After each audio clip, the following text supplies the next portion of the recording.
You know the Magna culture, right? Nobody works for me. You people work with me. I'm working for you.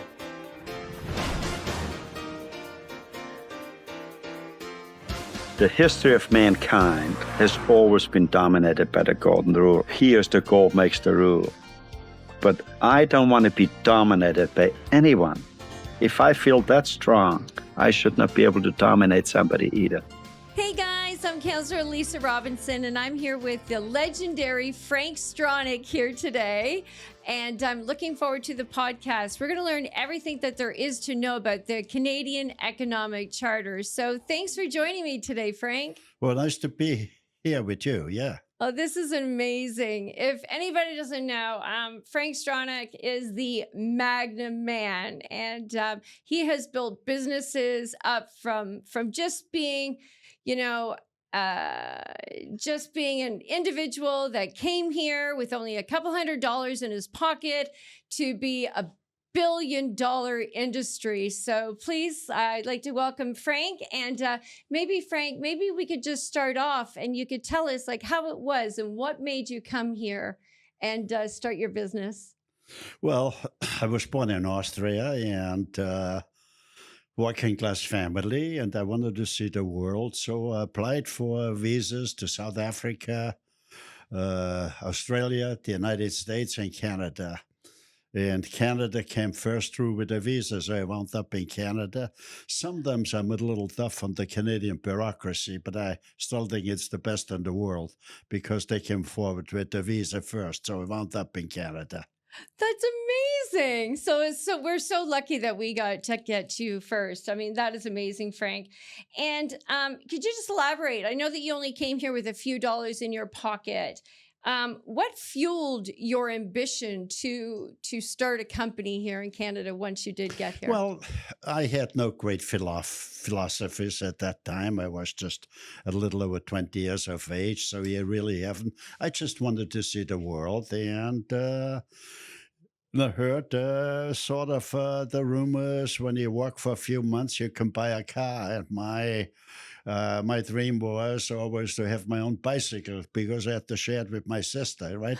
and so I got to go to Canada. If you after working for a few months, you can buy a car. Oh, that's amazing. All right, could you tell me how much money do you think, if you can remember, how much money did you come to Canada with in your pocket? I remember it well because it was so little, right? You don't remember if it's a lot of money, right? So I had $200 in my pocket. Yeah. $200.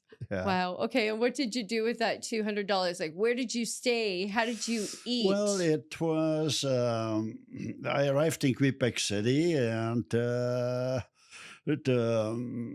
custom officer asked me, do you know any people in Canada? I said, I don't know, and so in that case, just go to Montreal, right? Mhm. If that's what it is, so I went to Montreal, right? So I arrived by ship, right, in Quebec City. I took call it the lowest fare, right, what you could get from, it was a coal freighter, Mhm. which I came with right? And so I wound up I took down the railroad down to Montreal, and yeah, when I got out, I've never seen such a huge railway station, right? Okay, and so there on the boat there was some English people on, so or Canadian, I should say. I asked him, what are you going to do to find a room to rent or whatever, right? They told me, just walk along the streets, and if you see a sign in the house, room for rent, just knock on the door. So that's what I did, right? I worked for a few hours till I found the room, right? I think I looked a little rough because I kind of was seasick, right? So I don't think I looked that great, right? I think a number of times they said the room's already rented, it's gone. But I did find one after a few hours. Oh, that's amazing. Good for you. So now that you found your room, you found yourself here, you don't have any family, you don't have any friends. What did you do for your first job? Well, my first job was it's the first time I ever went to an employment office, right, and say, look, if there's any job openings, and yeah, they said there's a golf course, and they're looking for people to pick up the golf balls, because in those days they didn't have the automatic ball picking up machines, right? Hmm. So I hopped on a bus, and little did I know the golf courses are never really on a bus on a public bus route, right? Yeah. So I just couldn't find the golf course. Sometimes I think back because I was very sporty. Sometimes I think back and say, if I ever would have found the golf course, I'm sure I would be by now. I would be a professional golfer. So life is really a question of fate and circumstances, being at the right time, at the right places, with the right ingredients. Hmm. Absolutely. I love that. I'm a very avid golfer too Yeah, myself. Yeah. okay. Yeah. Love golfing. So because of that, what happened next in your Well, what life? happened next? I ran out of money, Yes. and I got kind of worried and actually a little scared. But I had the address of a fellow which I come from a small town, so he wasn't a close friend, but I knew him, right? Hmm. And he came to Canada about a year before I did, right? And I had his address. So with the last monies I had, I bought a Greyhound bus ticket from Montreal to Kitchener. Kitchener is a little northwest of Toronto, right? Hmm. And so anyway, I was on the Greyhound bus. I don't know how many, 6 or 7 hours, right? And when I got out on the main plaza, right, I kind of asked people where such and such a road is. Well, they say walk up 8 blocks and then ask again, right? So I walked, right? So about 8 blocks, then Racine, well, another 4 blocks, and then you got to make a left turn, right? So I walked, and so anyway, after about an hour and a half, couple hours walking, I found the address, and I said, I sure hope that guy is home, right? Okay, or still lives there. So anyway, I knocked on the door, and the elderly lady opened the door, and I said, his name was Max, right? Hmm. I said, there's a fellow by the name of Max live here? She says, yeah.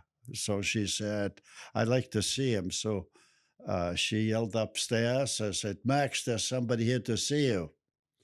So Max came down. He looked at me and said, you look a little rough. Are you hungry? I said, yeah, I'm hungry. Okay. So I say, come on in. So those were some very nice soothing words, right? Hmm. So anyway, I got something to eat, and then he said, look, what?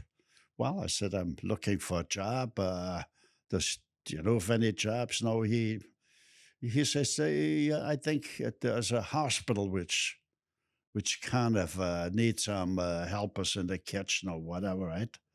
So anyway, so the next day we were he helped me to look for a job, and so yeah, sure enough, that hospital needed somebody, so I got the job there, and also the housing, at the housing on the thing. I think I had 3 meals, free home, and $50 a month. But $50 was a fair amount in those days, Hmm. like maybe $300 now. But anyway, I felt so sorry for myself because I was in the kitchen with a lot of elderly women. Nothing against elderly women. My mother was an elderly woman. I liked that a lot, right? But that was so I was just itching to get away to be among young people. Right. So what did you do then to find the younger Well, population, there was Frank? a club, a German club here in Kitchener. So I went there, and usually, what's your name, Frank? And where from? From Austria. What do you do? Where do you work? Well, I work in a hospital, and my hands were so smooth from washing dishes, right? So they thought I was a surgeon. Okay, So I just kidded around for a while, but towards the end, I said, no, I just work in the kitchen, etc. Then I noticed girls didn't want to dance that close, right? Who wants to dance with a guy which is a dishwasher, right? Okay. Right. So anyway, I experienced a lot of things in my life, and that was one episode, and life went on, right? I did find then after about 2 months, I found a job in my profession. Okay. And what was your profession? Did you go to Uh, school for your profession, by the way? well, yeah, we had some technical schooling. I'm a tool Mm-hmm. and die maker. Tool and die maker means like you might take a bumper or a door on a car. You need special machinery to build that, right? Or a fountain pen, a piece of glass. You need special machinery to. So that's what a tool and die maker does. Mm-hmm. So anyway, I found a job with an engineering with a manufacturing company. They had orders for the aero the aero fighter plane, right? Okay. And so I worked there for about a half a year, and then the plant practically closed because they did 100% work for the the plane was called the Aerofighter. Okay. And so, because the plane wasn't built, right? So, everybody which worked for the plane got laid off, and I got laid off, and I heard Ford was hiring people, workers. Ford built a new plant in Oakville, that's close to Toronto. Mm-hmm. So, friend, somebody I knew from Kitchener drove me there. I had no car, and I lined up for hours till I got interviewed, and said I'm a tool and die maker. So the interviewer looked at me, and I said, "Look, you're too young to must that you have any experience." So I didn't get the job, and sometimes I think back because I had many times lunch with the president of Ford. At one time, I said to him, I knew him well enough, and said, "Look, you're lucky that I wasn't had at Ford. I would be the president." So, anyway, such is life. So I didn't get the job, and then so the fellow which drove me from Kitchener, and we looked in the papers, and there's an opening for tool and die maker in Toronto. Mm-hmm. So I wound up in Toronto. Okay, wonderful. And so then you went for your job interview there. I went for the job interview. I got the Yeah. job, and as a tool and die maker. And again, I worked there for about 3 months, and there were no jobs. I got laid off, and I did find a job then in another small place, and there were about 10 people there in that tool and die shop. And after a few months, the owner told me, "Frank, you're doing a great job. I want you to be a partner of mine."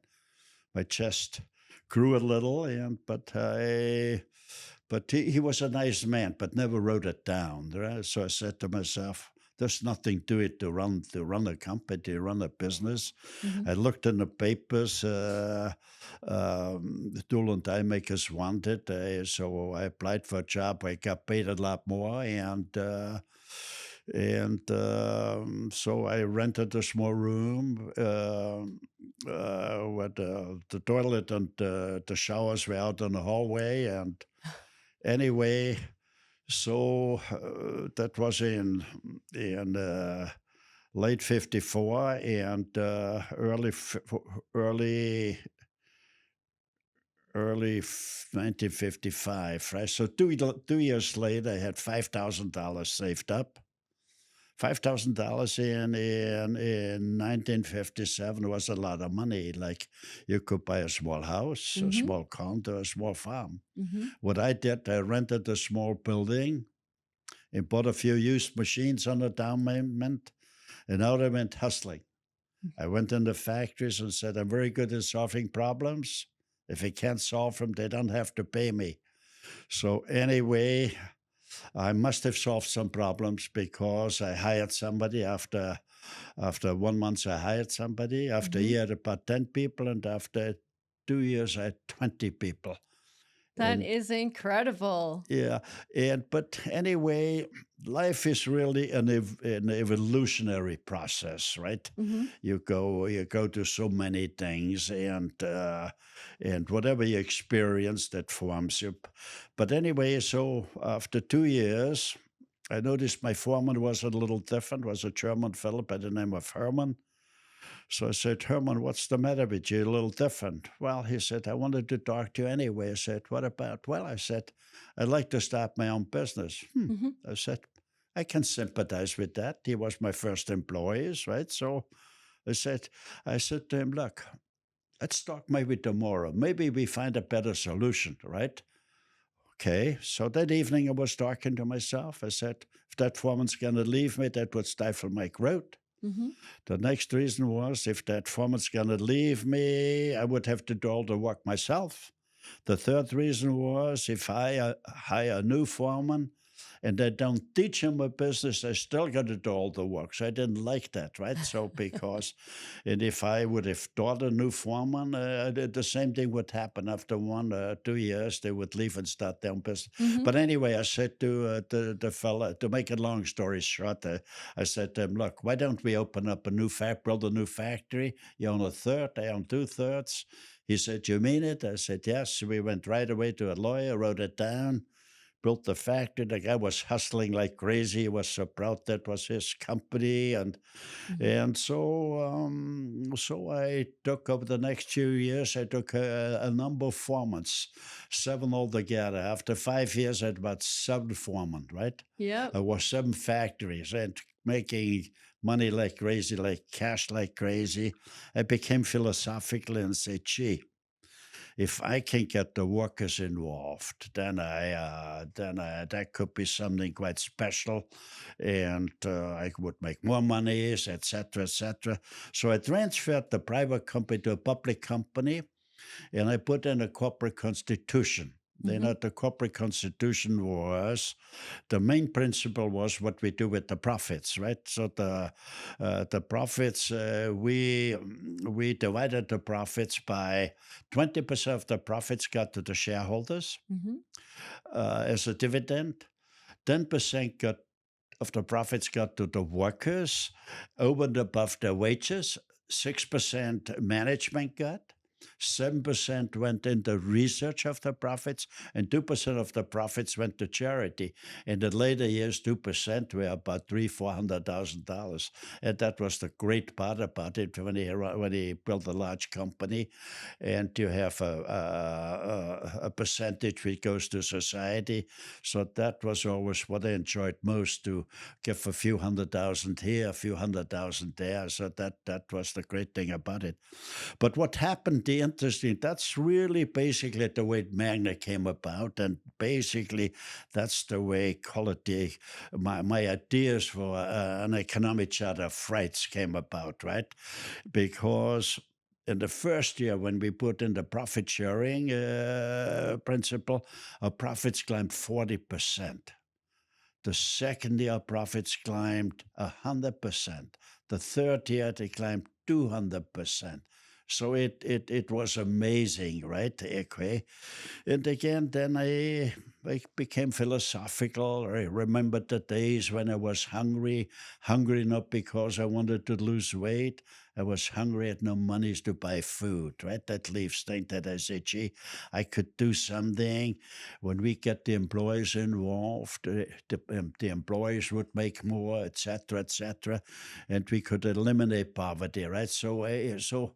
Um, uh, so those ideas, those philosophies came about over a few years, and then in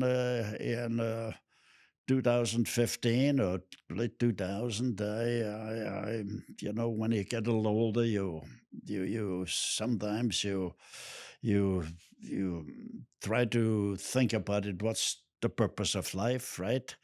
when you're young, we all hustle a bit to make some money so that we can live in dignity. Mm-hmm. And so over the years, I built, the employment grew to 180,000 employees, and I had 440 factories in 34 different countries. I could have lived in dignity in any one of those 34 countries, but Mm-hmm. I chose Canada to live in. A great, great country, and but we have. I see some dark clouds coming up, right, which worry me for Canada. And what do I mean by that? Well, what I mean by that is, the debt is rising in Canada like crazy. Mm-hmm. The bureaucracy is rising like crazy, and the imports rising like it's it's a structure like a freight train going down the hill with no brakes on it. Huh? Yeah. So that worries me, and that what prompted me to work on an economic charter of rights. Right. So that's very interesting. I agree with you on all of that. So your economic charter, let's go into that. If I know that there's 7 steps, is that correct? There's 7 principles. 7 Yeah, yeah. principles. Okay. So do So you want to start with this, number 1? so the principles I left it 7 simple principles, Mm-hmm. nothing to do with politics. They're purely economics. So what I'd like to see is I'd like to get Canada back on a sound economic foundation, right? The principle number 1 is a country should not have debt, huh? Because it's our debt now is rising like crazy, right? There's, I think, close to 2 trillion. Trillions. Yeah, Mm-hmm. trillion. I mean, how do we pay that back? So the principle number 1 is, and it's no chainsaw approach. So I'm saying we should eliminate the debt in 20 years, 5% per year. So that should be doable. The next real great problem is we have so many regulators. Huh? We have thousands of regulators, right? Mm-hmm. Okay, so we gotta reduce the regulations. So there was a survey done just about a year ago. I don't remember all the countries, but I remember 3 countries. Canada had 100 bureaucrats per 1,000 people. Mm-hmm. The United States had 70 bureaucrats per 1,000 people. Japan had 40 bureaucrats per 1,000 people. So when I look back, right, about 40, 50, 60 years ago, right, about 60 years ago when I built my first factory, right, Mm-hmm. I put a sign up, tool and die making, open for business. I didn't need any permits. For years, I didn't need no permits, right? I built one factory after the other, right? Mm-hmm. So Canada was a great country. The people in the townships were helpful. What do you need, right? When they applied for a building permit, they looked at this is stamped by a qualified engineer for snow load, for wind load. Well, fine. To say, well, the building seems okay, everything is fine, there's your permit, right? So that's that. Now you got to wait sometimes for years to get a permit. So we can totally Mm-hmm. haywire. So we got to reduce the bureaucrats. But we Yes. want to be very civilized, right? In a civilized country, no, every citizen got the right to find a job, whatever the openings are, right? Mm-hmm. And if the openings are bureaucrats, so let it be. It's not the fault of the bureaucrats; it's the fault of the system, right? That's what the problem is. Mm-hmm. So we got too many bureaucrats. The bureaucrats not going to be fired; they'll be hiring freeze till they retire. So every year retire maybe a few percent, and so you bring it down, right? Mm-hmm. Okay, Yep. so that's important. And the number 3 of the economic charter of rights is the taxes. The taxes are so convoluted, right? Mm-hmm. There's thousands and thousands. When you look in the tax code, it's a very thick book, right, with thousands of paragraphs, and the one's more convoluted than the other. And the country, there's no way a country can exist or survive with such tax system, right? So I'm saying the tax system's got to be black and white. A high school student should be able to fill it out. If you make more money, you pay more profits, right? So okay, so that's number 3. And number 4 is a very important principle, right? Number 4 is small businesses. And small business I define as 300 employees and less. Those have always been the backbone of Canada, right?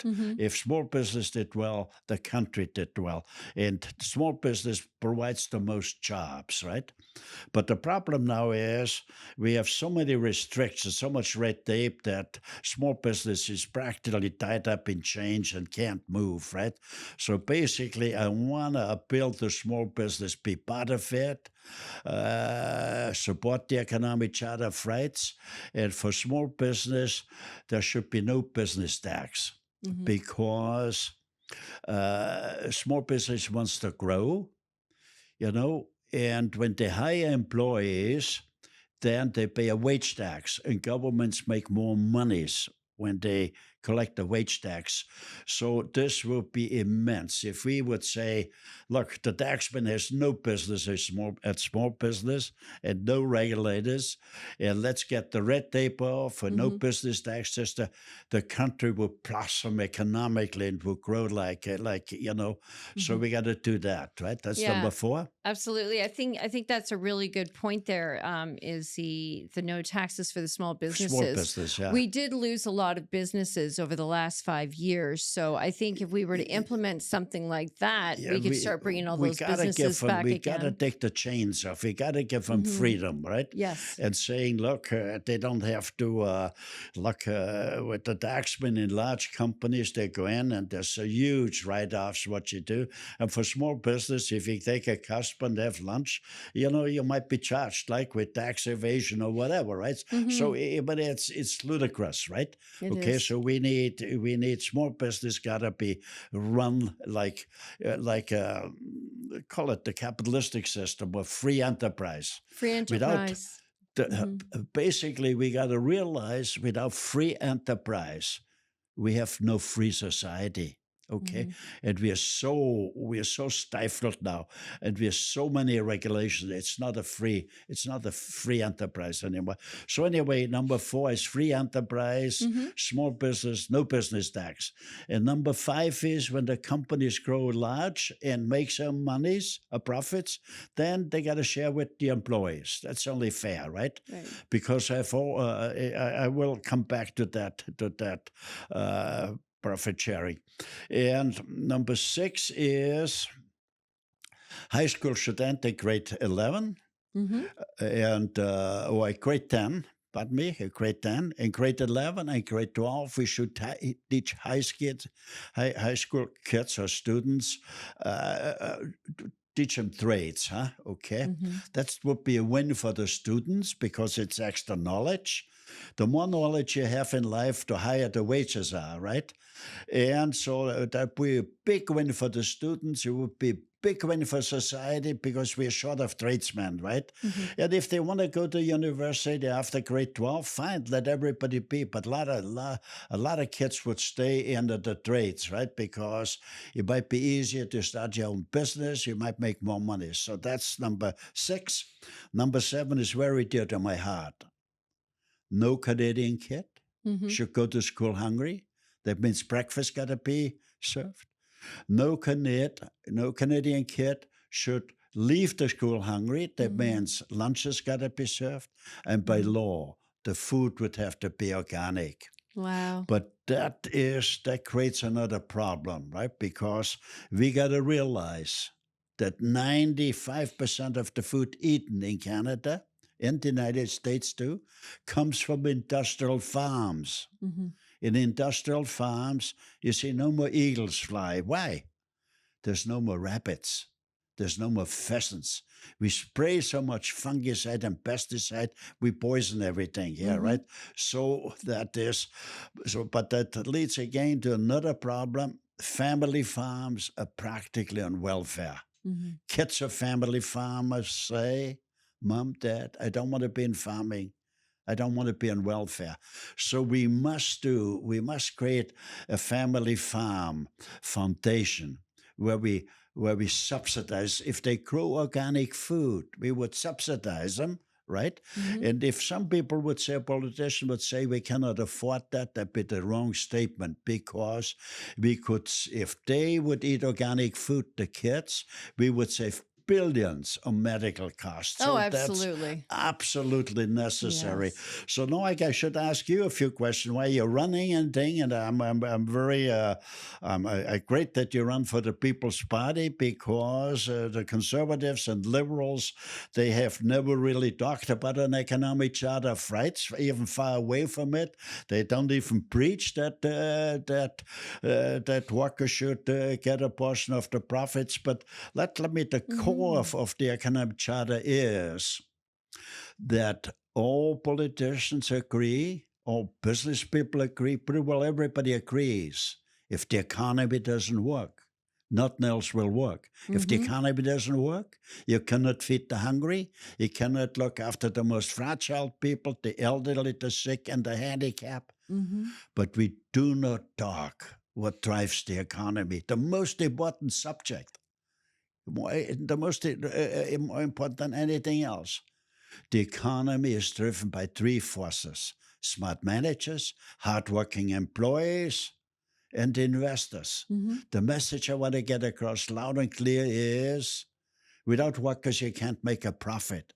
So why can't we? What's wrong? The living standards now maybe only half what they were 50 years ago. And only a very small percentage in Canada is economically free. What do I mean by that? What would be the minimum standards to be economically free? To be economically free in Canada should be, the minimum standard should be, if a Canadian woman or a Canadian man worked for 30 years, they should have at least a small house, own a small house, a small condo, mortgage free. And they should have at least $300,000 in the bank, so they can supplement their pension fund and choose their own road to happiness in their later years.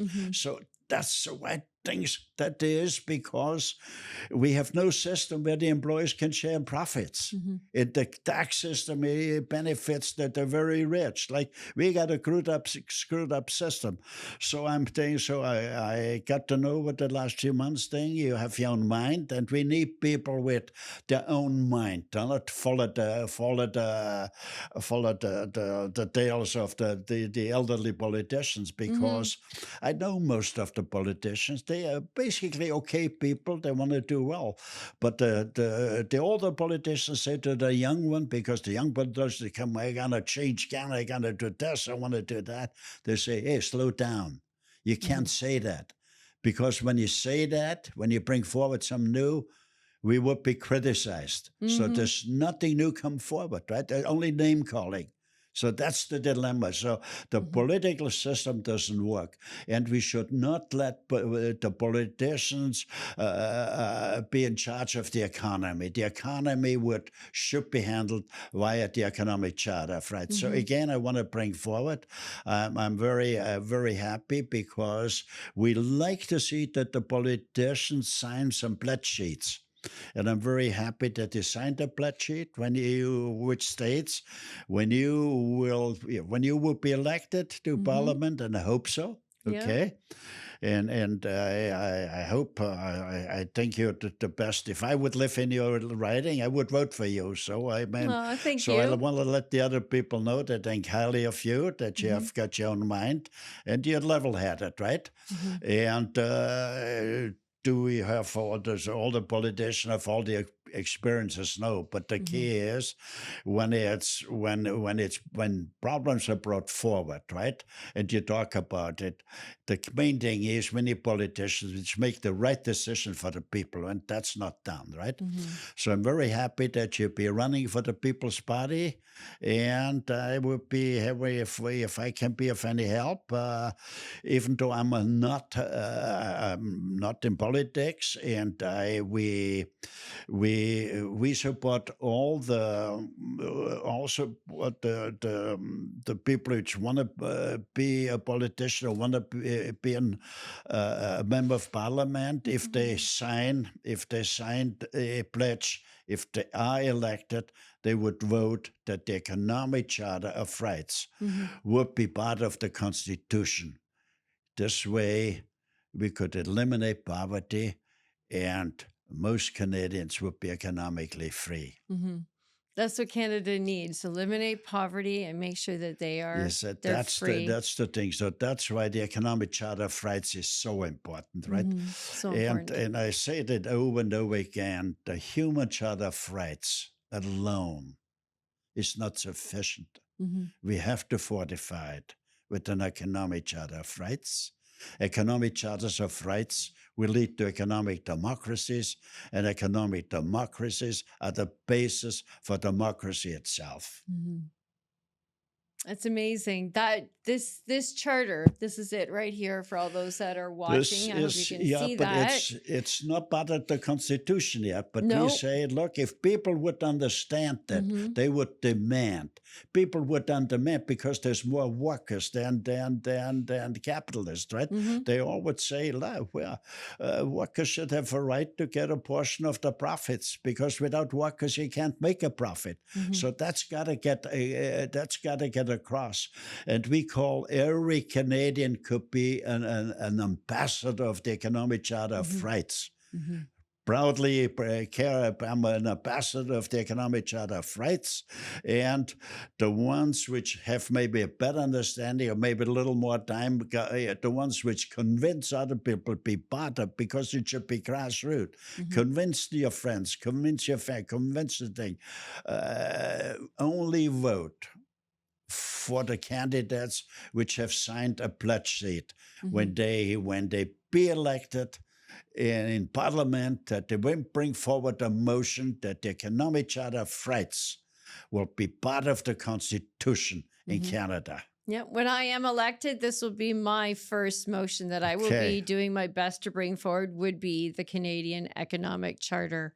This is the best way to help small businesses, So reduce tell me a little thing. poverty. Why should people vote for you? I said I would vote for you because Mhm. I met you a few times, and I think you got a good mind, and a good brain, and Mhm. level-headed, and that's I think the people. But let me think here, so people say why you think you should be elected and why people should vote for you, and yeah, so be. I think many people. I think a lot of people are happy that we had a chance to Mhm. talk to the economic charter, Mhm. but really we only get the economic charter in the Constitution if we got politicians which vote for that, right? Mhm. And you were one of the first ones to sign the pledge that if you be elected, Mhm. you would vote that the Constitution would be that the economic charter would be part of the Constitution, Mhm. and people hear you. Yeah. They have kids, they have thing here, pensioners, which hardly can pay their rent and hardly for food and all they do. Look, you would get 100% if the Mhm. people would hear that we need to change, and the Mhm. only way we can change is by an economic charter of rights. Mhm. Absolutely. Yeah, people have to change their way of thinking. They have to change the way that they vote. They have to stop voting for the just the couple of top parties that we have, because nothing ever changes, Frank. Nothing. it could be, this party one year and then like, the next term it's another party, but nothing changes. We're still having all the They poverty. have a record that nothing changes, that the Yes. changes get worse and the living standard gets worse. That's what happens. So you need That's a it. thing, a body where we Mhm. where we get the country in the reverse gear. Let's get back at least the way we had it 40, 50 years ago when a couple could afford to buy a house, right? Mhm. Yeah, and right Okay. now my child would never be able to buy a house the way that things are going, let alone probably even get a job or start his own business. And if he can't do that, then he can't help other people, and there'll be no profit sharing. There'll be absolutely But nothing. maybe So, tell people what the work you did and committed to serve society by mhm, being a counselor, and just maybe talk a bit about yourself to mhm, why people should vote for you.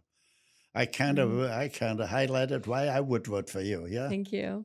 Okay. Thank you. Yeah, I mean, I think everyone should be voting for me because I do think for myself, Frank, not like the others, as you know. And I do completely agree with everything that you have here in the Charter of Rights, all 7 of these. Most and foremost, I have been fighting as a city councilor for ever since the beginning of my term in 2022 now. And I've been doing it for all that time, but at least the last 9 months without pay. And the reason why I haven't had any pay is because I have been thinking for myself. I have been standing up for the people and doing what I believe is So you right. challenged the system, and they said like, Hmm. she's trying to be a smart one, right? Yeah, they don't Okay. like being challenged. They don't like Yeah. it, Okay. when you start calling them out for things that, that they're doing that they shouldn't be doing, I that are think not if helping the yeah. people. Okay. I've been known as now as the People's Counselor. That's the nickname that I now have, is the People's Counselor. So, what was the turning point The in your turning life point, that well, made you the create? turning point when I had the workers employed, and all of a sudden we made more monies, right? Because when you let workers participate in profit sharing in a tangible way, you release an energy of under proportions Hmm. because workers they're in the front line, they see things, right, and thereby, well, it's if we let workers participate, we can pay back the debt because we're going to be more productive. So I'm not preaching to take away from the rich. I just say we must let workers participate to bake the economic pie, and Hmm. everybody will get a bigger slice. Hmm. That's the very key. That's great, Frank. Thank you so much. Okay. And just so for everybody out there knows, again, I'm Councillor Lisa Robinson, and I'm running for MP for the People's Party Canada, and the legendary Frank Stronach. And if you would like to become an ambassador for the Canadian Economic Charter, you can sign up at the Canadian Economic Charter.ca Without any cost. without any cost. Yeah, it's grassroots. It's grassroots. So, I mean, you Yeah, can so join up, it's yeah. become an Yeah, ambassador. and have a voice. Have a voice when it comes down, right? Because right Yes. now people have no voice, right? So Hmm. they say, look, if you want to be a politician, you gotta make sure that the economic charter will be part of the Canadian Constitution, Hmm. Yeah. and their life would change. The living standards would go up Hmm. greatly. Yes, it would definitely. That's going to work. And the great thing about this as well is that you don't have to be a politician. You can be anybody out there. You can be a child. You can be an adult. You could be, anyone out there. You don't have to be a politician to sign up for the Canadian Economic No, Charter, because this is going to help well, everybody. the 7 principles are very easy, right? Like, Hmm. wow, would the Canadian kid go to school hungry? Like, I mean, those are easy, like fundamental principles Hmm. we should have as a civilized country in Canada, right? Hmm. Yeah. Okay, and we're talking about the debt, right? The debt, it has to be paid back, right? Hmm. What we tell our kids, how would they pay back 2 trillion? Hmm. Okay, Yeah. it's unless we bring about changes. Hmm. That's true. And, I even have friends in my own circle who can't, their children can't afford to eat. right now. So like, they're not getting a lunch at school. And they're skipping breakfast. They're not having a lunch because they can't afford it right now, because everything, the high rising taxes right now, all the inflation that is rising, You and see, they have to choose between putting gas in their car or putting food on the table for their children. Yeah. So something like this for, your number 7, the right to healthy food, that no child should go to school hungry and no child should go home hungry, yes. really will hit home to a lot of And we families should out there. get, well, not the junk food, we should get them organic foods. Your organic You foods. see, and family farms, a country which could feed its people, it never had a problem. And family farms did a great job over many years. They fed Canadians, right? And now Canadian farmers, they can't compete with industrial farms, where all the chemicals are used to kill everything here, right? That's why all the kids have allergies. Stage 2 diabetics is rising like crazy, right? We grossly negligence that we let allow that our kids get sick, right? You mean they all have allergies? Stage 2 diabetics is a rise like crazy, right? So we're not looking after the kids. We're not looking after the future of our future nation. And with the farmers, what do you think is the best way to help the farmers out? What should we be doing for the farmers in order to make them thrive and to make sure that their children want to get into the business? The best thing what we can do to help the farmers, let them be farmers. And let them give them a subsidy so they compete, right? They get a little because it takes more time to grow organic food, right? Right. Okay, so we gotta if they grow organic food, they get a subsidy, right? And most of all, we gotta start a public relations program like that. It's cool for kids to go back into the farming, right? Because to produce food, that's the most noble thing you can do. So you've got to really highlight why kids should do that. But they got to have a chance to make, because farming means to work on weekends too at times, right? And the farmers and the people that work on a farm get a fraction what people get in governments or in schools or whatever, right? Absolutely. And can we just go back again for a minute about the small businesses? You were saying with the small businesses is that they shouldn't be charged a tax if they're a small business. Can we elaborate on that just a little bit? I do. I have that in as a principle in the economic charter. Small business always has been the backbone of Canada. If small business does well, the whole country will do well. So we